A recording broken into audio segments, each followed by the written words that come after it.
Raphaël Delvolvé. La rentrée, c'est cette semaine pour le gouvernement, avec un premier conseil des ministres mercredi. Les oppositions, elles aussi, repartent au combat cette semaine. La NUP ne s'affiche cependant pas unie. Il n'y a pas une rentrée à gauche, mais des rentrées à partir de jeudi.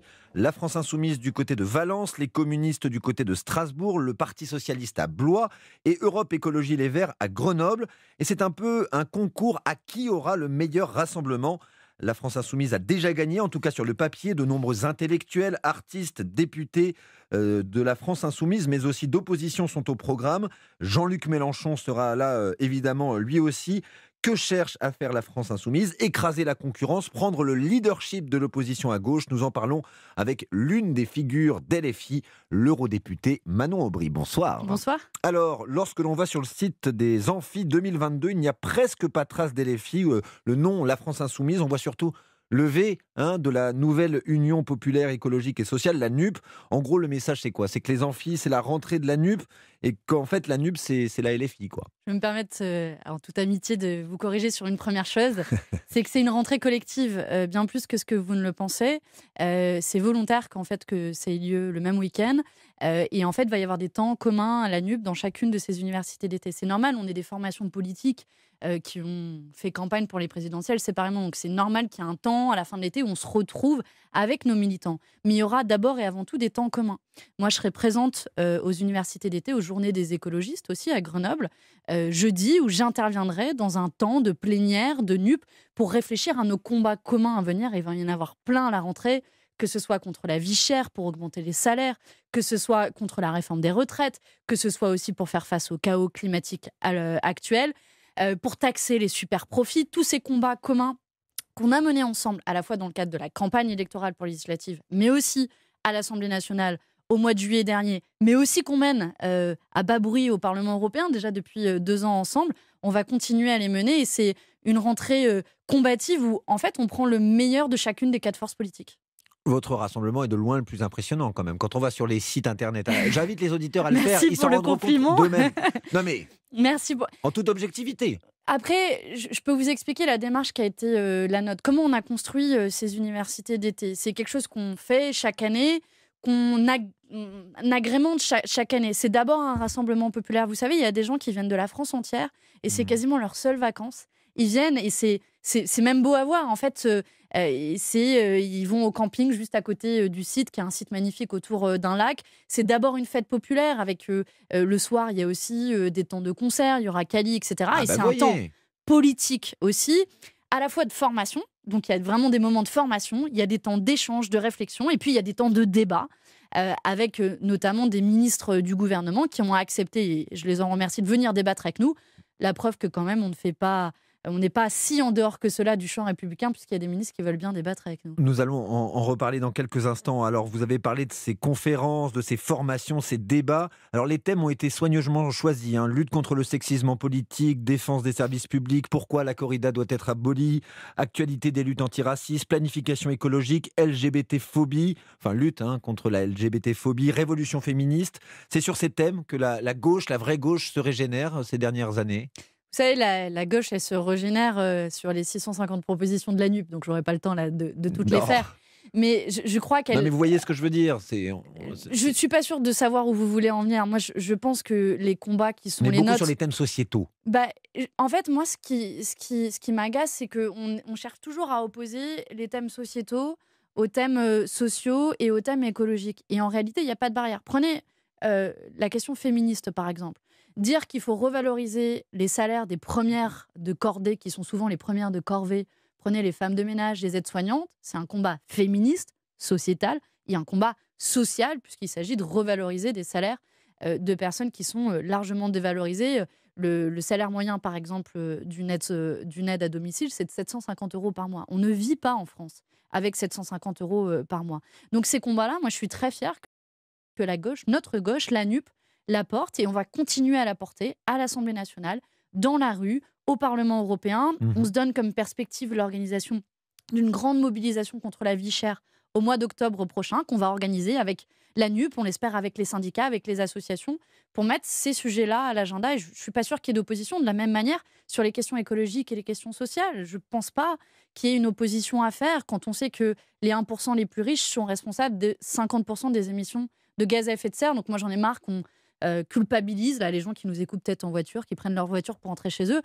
Moi, je vous dis, les gars, c'est pas votre faute. C'est pas votre faute si la planète elle est en train de littéralement cramer. C'est la faute des Bernard Arnault, des Vincent Bolloré qui prennent leur jet pour un trajet de 15 minutes. Et vous aurez l'occasion d'en parler lors de votre débat avec Clément Beaune. Ça sera vendredi du côté de Valence. Je vais vous en parler après. Vous attendez combien de personnes? C'est un public plutôt jeune. Vous avez lancé ces grandes formations. C'est pour les jeunes, ça? C'est un public assez éclectique et c'est ça que j'aime bien aussi aux amphis. Ça va vraiment de 16 à 77 ans pour reprendre une formule connue. Donc vous avez des jeunes, vous avez des plus anciens, des gens qui sont des militants politiques de longue date, des gens qui ont commencé à s'investir en politique à l'occasion de l'élection présidentielle, qui est un formidable moment de politisation pour toute une partie de la population qui se tient éloignée des élections, qui se dit en fait on peut reprendre en main notre destin. Et j'invite même les curieux. Ce week-end, il peut aussi y avoir des gens qui veulent venir écouter des formations, écouter des débats, sans forcément partager 100% des idées qui sont les nôtres. C'est aussi comme ça qu'on fait vivre le débat Il faut politique. s'inscrire sur le site, c'est ça? Il faut s'inscrire, c'est amphi2022.fr, j'espère que je ne dis pas de bêtises. De toute façon, vous tapez Amphi sur Google, vous le trouvez facilement. Amphi, A-M-F-I-S. Ouais, Pas PH. Oui, Ouais. voilà, c'est ça. Oui, je vous aide, pour je suis le gentil, FI, Manon pour le Brie, FI de France Insoumise, vous aurez compris le petit jeu de mots. Il suffit de s'inscrire et donc tout le monde est bienvenu. Il n'y a pas besoin d'avoir une carte de militantisme sur les 20 dernières années en politique. Bon, Manon Aubry, le clou du spectacle, l'une des raisons pour laquelle on parle tout particulièrement de ces amphis cette année, ce sont donc ces débats, ces membres du gouvernement qui ont accepté de croiser le fer, notamment avec vous. Je l'ai dit, ce sera avec le ministre des Transports, Clément Beaune, dès vendredi, autour de la désobéissance à l'Union européenne. On va y revenir aussi un peu plus tard. Vendredi aussi, Alexis Corbière, insoumis historique, débattra avec Marlène Schiappa sur ce qu'est être républicain. Adrien Quatennens, ce sera le samedi, parlera de la vie chère avec Olivia Grégoire. Et puis on notera aussi la venue de l'ancienne ministre de la Justice de Nicolas Sarkozy, Rachida Dati, pour une discussion avec Hugo Bernalicis. C'est comme ça que ça se prononce. Oui. Alors vous avez réussi votre coup là, ça y est. Je sens une pointe de jalousie mais pas du tout, pour les journalistes. Non, c'était une blague, c'était une boutade. Mais si vous aviez refusé, ces membres du gouvernement, ça aurait été un peu plus décevant. Bien sûr, mais moi, j'avais pas trop de doutes sur le fait. Je vais vous dire pourquoi vous avez réussi votre coup. Parce qu'en fait, il y a des membres de la majorité, des députés qui sont pas très à l'aise avec et qui sont pas très à l'aise avec cette idée. Ils estiment que ça vous crédibilise, quoi. Voilà, ça vous légitimise. Je pense qu'aujourd'hui, on est une force qui aspire à gouverner. Moi, je n'ai pas peur de le dire. Évidemment, on n'a pas gagné les élections présidentielles, c'est un secret pour personne. Par contre, on est arrivé en tête en termes de voix aux élections législatives. On est une force politique majeure qui compte dans le pays. Et oui, on aspire à gouverner, on aspire à prendre le pouvoir. Et donc, c'est normal que dans ce cadre, on organise un débat avec ceux qui sont au gouvernement à l'heure actuelle. Ça ne vous aura pas échappé que nos visions nous opposent. Quand moi, je vais discuter de désobéissance européenne avec Clément Beaune, on sera en désaccord. Mais en même temps, c'est un débat, c'est sain pour la démocratie. Parfois, on en manque à l'Assemblée nationale. La République En Marche a un peu fui le débat aussi pendant cette campagne pour les élections législatives, tout particulièrement, en pensant que c'était une forme de formalité. Donc moi, je suis heureuse qu'on fasse vivre ce débat. C'est comme ça que la démocratie, elle vit. C'est super sain, en fait.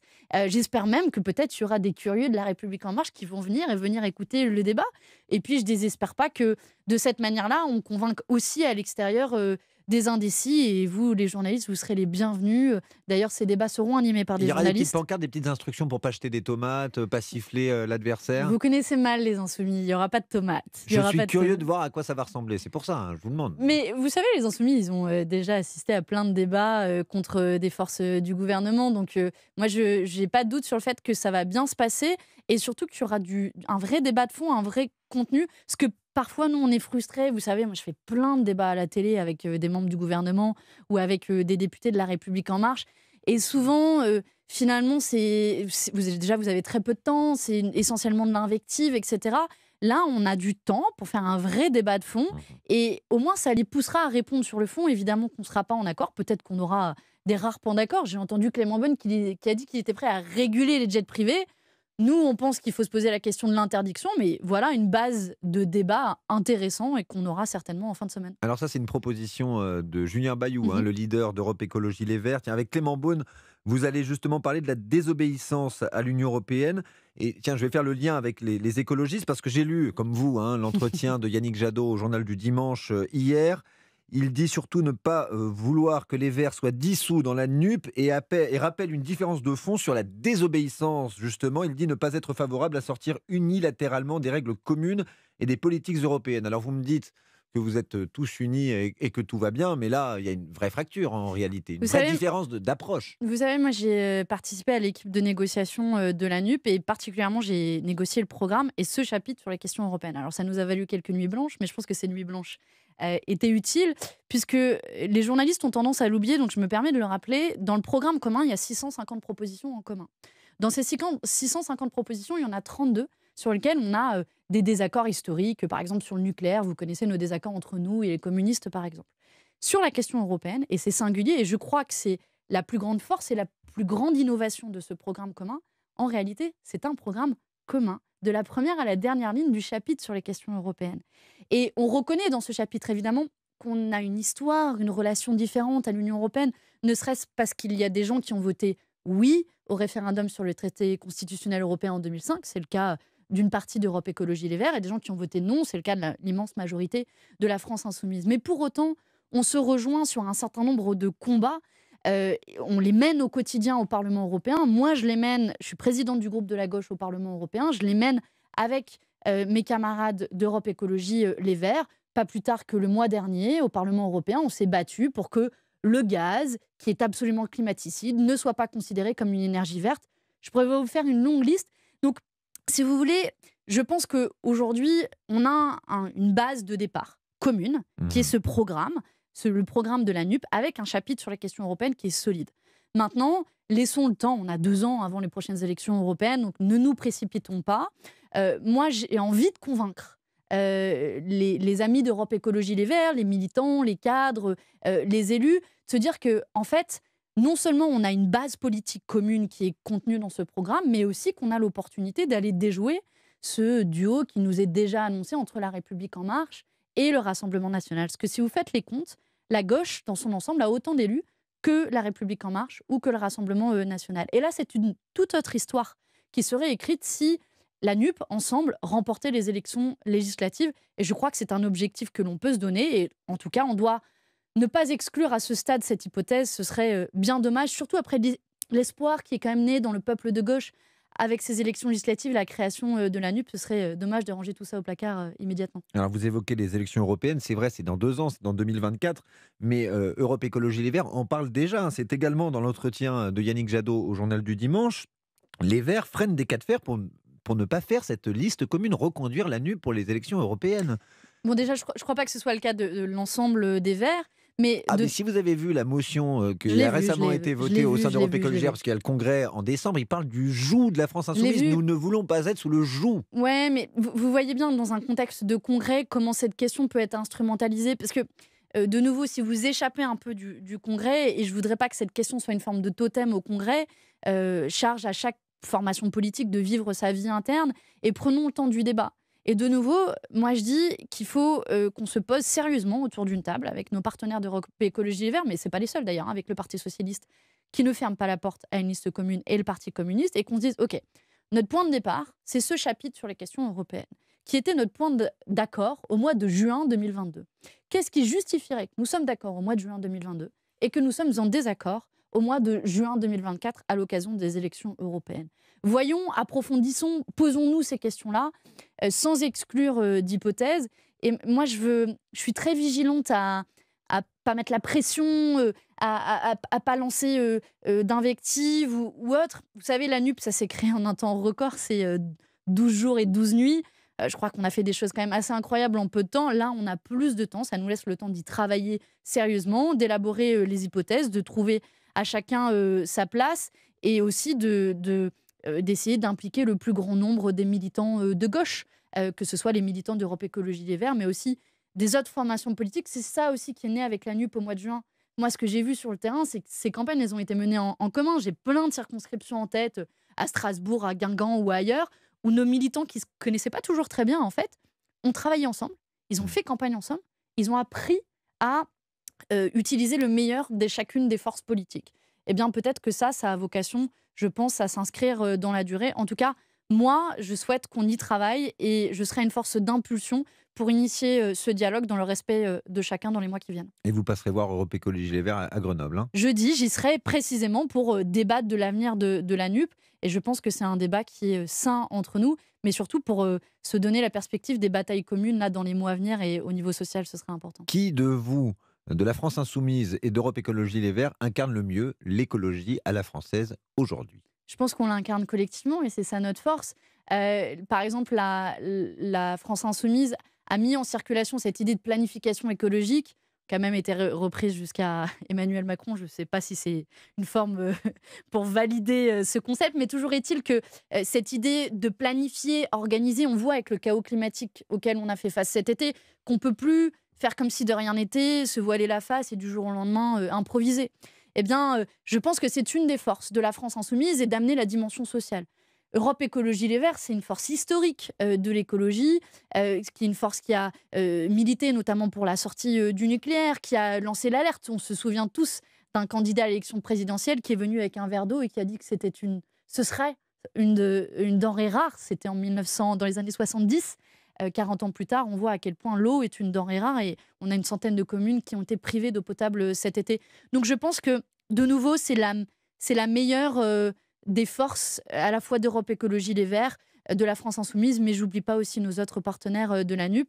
Et je souhaite que ça se renforce encore davantage dans les mois qui viennent. Alors, au-delà des débats avec les membres de la majorité, est-ce que vous envisagez de changer d'avis et de finalement participer à ce qui va démarrer le 8 septembre? Il sera, en tout cas, pas dans un premier temps, mais probablement l'occasion de parler d'écologie. Ça s'appelle le Conseil national de la refondation. La majorité invite toutes les grandes forces d'opposition, dont évidemment la France insoumise. Je suis pas sûre qu'on ait été invité formellement à ce stade, mais ma question, elle est plutôt à ce stade. Quel est l'objectif et pourquoi faire?